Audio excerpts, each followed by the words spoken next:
দেখতেই পাচ্ছেন আমার এই একটা বেল গাছও আছে। আমি আর আমার বন্ধু এসছি আজকে বিভিন্ন জায়গায় ঘুরবো বলে। রাস্তায় এটা দেখলাম, একটু দাঁড়িয়ে পড়লাম। বন্ধুরা, আমরা বেরিয়েছি ভোমরার বিলের উদ্দেশ্যে। রাস্তায় যাওয়ার পথে এই গোপীনাথপুর, এই রাস্তা ধরে যাচ্ছি আমরা, গোপীনাথপুরের রাস্তা ধরে। গোপীনাথপুরের রাস্তায় যাওয়ার পথে এই বটগাছটার নিচে আমরা একটু বসলাম। দেখতেই পাচ্ছেন আমার এই এলোমেলো চুল দেখে কি পরিমাণ হাওয়া এখানে।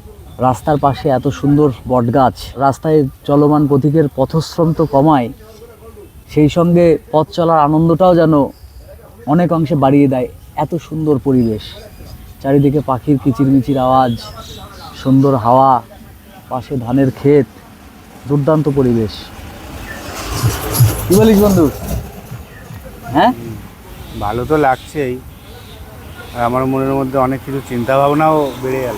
দার্শনিক হয়ে গেছিস নাকি? এই বট গাছের নিচে ওই ধ্যানমগ্ন হয়ে যাওয়া যায়, সন্ন্যাসী হয়ে যাওয়ারও ইচ্ছা হয় মানে।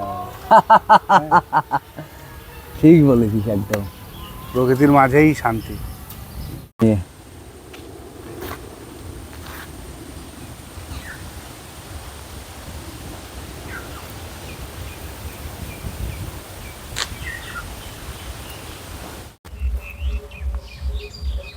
আহা,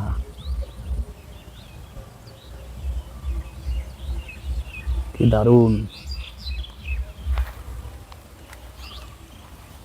এটা হচ্ছে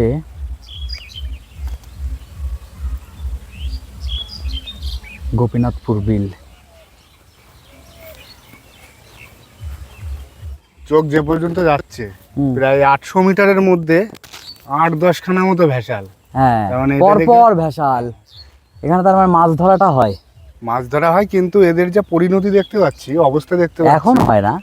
মানে এই মানে খাল সংস্করণ না করার জন্য এই অবস্থা। এখন হাঁটু জল, চলো হাঁটু জল, এখানে হচ্ছে দরকার, হাঁটু জল আছে। মানে একসময় হয়তো এখানের মানুষজন আমরা দাঁড়ালাম এই জায়গাটা, মাছের উপরে জীবিকা নির্বাহ।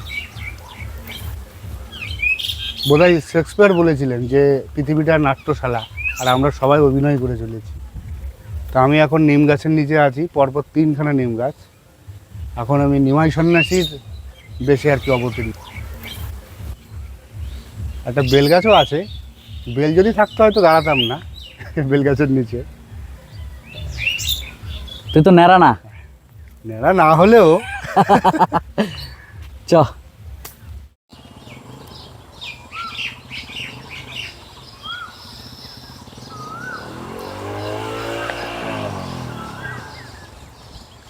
ভোমরার বিলে আমরা যাচ্ছি। আমরা বেশ খানিকটা পথ চলে আসার পরে এই জায়গাটা দেখলাম।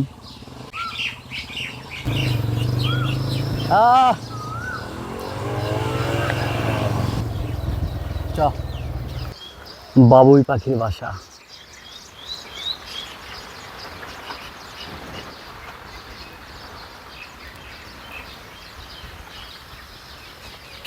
আরে কি সুন্দর লাগছে। এই তাল গাছে ওরা বাসা বাঁধে, তাছাড়া খেজুর। বাবুই পাখির বাসা বহুদিন দেখি না। হ্যাঁ, সত্যি অনেকদিন দেখি না।